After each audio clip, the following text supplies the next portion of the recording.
Social മീഡിയയിലൂടെയായി തൻ്റെ ജീവിത വിശേഷങ്ങളെല്ലാം പങ്കുവയ്ക്കാറുണ്ട് Seema Vineeth. വിവാഹിതയാവാൻ പോകുന്നതിനെക്കുറിച്ചുള്ള post വൈറലായിരുന്നു. അതിനുശേഷമായിരുന്നു വേർപിരിയൽ വാർത്തയും വന്നത്. പെട്ടെന്നുള്ളൊരു തോന്നലിലായിരുന്നു ആ പോസ്റ്റെന്ന് സീമ പറയുന്നു. ന്യൂസ് 18 ചാനലിന് നൽകിയ അഭിമുഖത്തിലായിരുന്നു അവർ പങ്കാളിയെക്കുറിച്ചും വിവാഹത്തെക്കുറിച്ചുമെല്ലാം സംസാരിച്ചത്.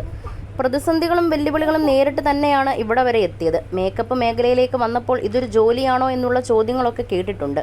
നീ അനിയനെ കണ്ടുപഠിക്ക്, അവൻ ആ ജോലി ചെയ്യുന്നത് കണ്ടില്ലേ, അതൊക്കെയാണ് തൊഴിലെന്നായിരുന്നു അമ്മ പറഞ്ഞത്. പിന്നീട് അമ്മയ്ക്കത് മാറ്റി പറയേണ്ടി വന്നിട്ടുണ്ട്. ജീവിതത്തിൽ ബുദ്ധിമുട്ടുകളൊക്കെ വരുമ്പോഴും തൊഴിലെ ആത്മാർത്ഥമായാണ് സമീപിച്ചത്. നേരത്തെ എന്നെ വിമർശിച്ചവരും അപമാനിച്ചവരുമൊക്കെ ഇന്ന് എന്നെക്കുറിച്ച് നല്ലതാണ് പറയുന്നത്. വിവാഹം ചെറിയ രീതിയിൽ ചടങ്ങായി നടത്തണമെന്ന് ഞങ്ങൾക്കും ഫാമിലിക്കും ആഗ്രഹമുണ്ട്. ഡേറ്റൊക്കെ തീരുമാനിച്ചതാണ്. ജൂലൈയിലാണ് വിവാഹം. പെട്ടെന്ന് റിയാക്ട് ചെയ്യുന്ന ആളാണ് ഞാൻ. ഒരേ സമയത്ത് തന്നെ അത് ഗുണമായും ദോഷമായും വരാറുണ്ട്. കാര്യങ്ങളൊന്നും മനസ്സിലാക്കാതെ പെരുമാറാറുണ്ട് ചില സമയത്ത്. ഞങ്ങൾക്ക് രണ്ടുപേർക്കും അറിയാം ഒന്നിച്ചല്ലാതെ മുന്നോട്ട് പോകാനാവില്ലെന്ന്. അത്രയേറെ ഹൃദയത്തോട് ചേർത്ത് വെച്ച ബന്ധമാണെന്നും സീമ വിനീത് പറഞ്ഞു. എന്ത് കാര്യവും വളരെ ആലോചിച്ച് വേണം ചെയ്യാനെന്ന് ഇപ്പോൾ ഞാൻ മനസ്സിലാക്കി. വേർപിരിയലിനെക്കുറിച്ചുള്ള പോസ്റ്റ് പെട്ടെന്നുള്ളൊരു എടുത്തുചാട്ടമായിരുന്നു. എനിക്ക് മാത്രമല്ല, പുള്ളിക്കും അങ്ങനെ ഒരു സ്വഭാവമുണ്ട്. ചിന്തിച്ച് വേണം തീരുമാനമെടുക്കാനെന്ന് ഫ്രണ്ട്സൊക്കെ പറയാറുണ്ട്. ആ മൊമെൻറ്റിൽ തോന്നിയതുപോലെ ചെയ്തതാണ്.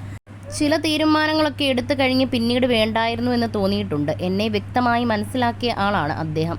ഒന്നിച്ചു പോയാൽ നന്നായിരിക്കുമെന്ന് തോന്നിയപ്പോഴാണ് ഒന്നിച്ചത്. 2 ദിവസം കഴിയുമ്പോൾ മാറ്റിക്കോളും എന്നായിരുന്നു ആ പോസ്റ്റ് വന്നപ്പോൾ എന്നെ മനസ്സിലാക്കിയവർ പറഞ്ഞത്.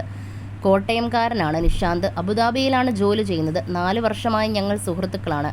പരസ്പരം ഡിപ്പെൻഡ് ചെയ്യാറില്ല ഞങ്ങൾ. എനിക്ക് അത് വേണമെന്നോ ഞാൻ അദ്ദേഹമോ പറയാറില്ല.